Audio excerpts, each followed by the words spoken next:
Hello உறவுகளே, வாங்க இன்னைக்கு ஒரு மேக்ஸ் கொஸ்டின் பார்ப்போம்.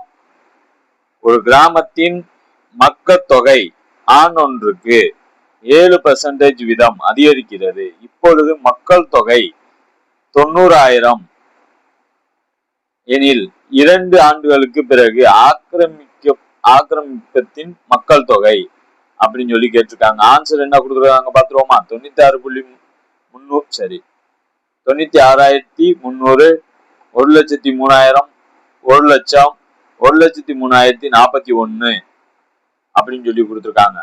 இதுக்கு என்ன ஃபார்முலா?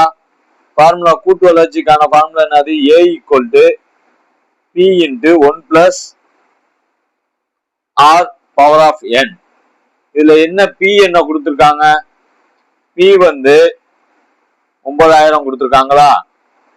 அதே மாதிரி R வந்து என்ன கொடுத்துருக்காங்க? 7%. அதை நம்ம எப்படி எழுதிக்கலாம்? 0.007 எழுதிக்கலாமா? ஓகேவா? அதே மாதிரி என்ன கொடுத்துருக்காங்க? 2ன்னு கொடுத்துருக்காங்களா? சரிங்களா? இப்ப வந்து என்ன பண்ண போறோம்? அப்படியே ஃபார்முலா அப்ளை பண்ண போறோம். P என்னது? 9,000 × 1 + R வந்து என்ன கொடுத்துருக்காங்க? 0.07 தி ஹோல் பவர் 2. அப்படி பார்க்கும்போது எல்லாத்தையும் சப்ளிமெண்ட் பண்ணி பார்க்கும்போது 9,000 ×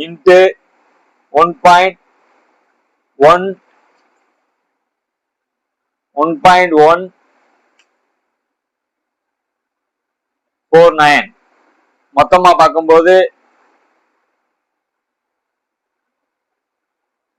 1,03,041. சரிங்களா? அப்படின்னா என்னது? டி தான் ஆன்சர். தேங்க்யூ ஃபார் வாட்சிங் my video. Subscribe my channel, support my channel. Thank you.